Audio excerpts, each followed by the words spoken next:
In 2012, Jaguar had just 3 models for sale in the United States, the XF and XJ sedans and the XK coupe and convertible, and sold only 12,000 cars here.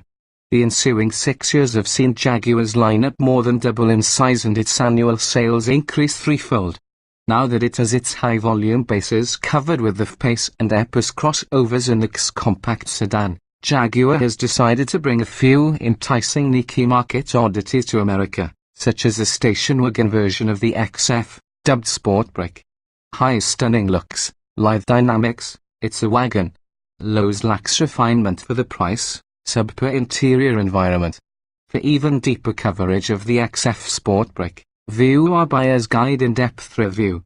The XF Sport Break, the first Jag wagon to reach the United States since the forgettable X-Type, leaps into a mid-size luxury wagon segment that's enjoying somewhat of a renaissance here, what with the arrival of Mercedes-Benz's latest E-Class wagon and Volvo's V90. Even Porsche's joined in with the Panamera Sport Turismo, which admittedly is higher in price and performance. For those in the know like these other automakers, Jaguar isn't setting out to draw in large numbers of buyers with this new body style, but the XF Sport Break does do a great job of catching the attention of those few wagon-loving enthusiasts sprinkled throughout the country with a heavy concentration at Car and Driver HQ. Jaguar has created a truly beautiful shape by stretching the already gorgeous XF sedan's roofline. To our eyes, the wagon's long, low-slung profile makes it even more of a stunner than its 3-box sibling. Our test car's combination of Firenze red paint and optional 20-inch black wheels made for a particularly striking combination, although you really can't go wrong with any of the Sport Break's color or wheel selections. Sportiness seems to be the XF wagon's key calling card, as the model is currently being offered in only one configuration, the Top Dog S model with all-wheel drive, a supercharged 3.0-litre V6 engine making 380 horsepower, and a few chassis tweaks to complement its athletic looks. Acceleration is swift, with the wagon matching a 108-pound lighter XF S AWD sedan in its 0-60 mph and quarter-mile figures 5.1 seconds and 13.5 seconds at 105 miles per hour, while stopping 7 feet shorter from 70 miles per hour and besting the sedan's skid pad result by 0.01 grams.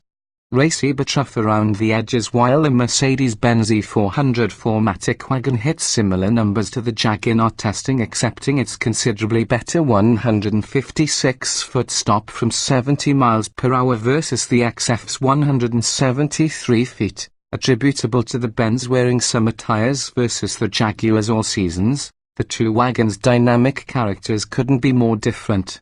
The XF is far more overtly sporty, with firm damping, quick steering, and sharp turning that the considerably softer Benz lacks.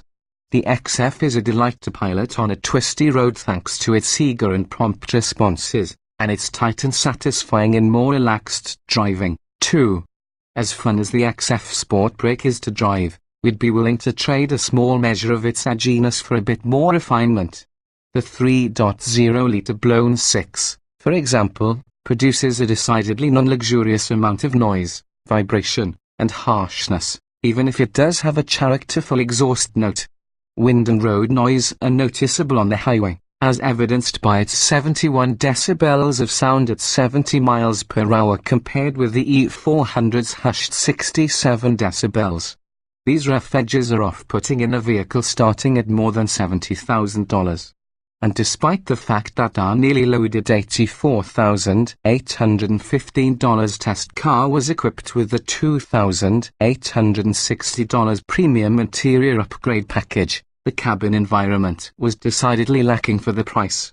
Subpar plastics mar the dashboard and center stack, switches and buttons have a low-quality feel, and the digital graphics look at least a generation behind today's crispest automotive displays.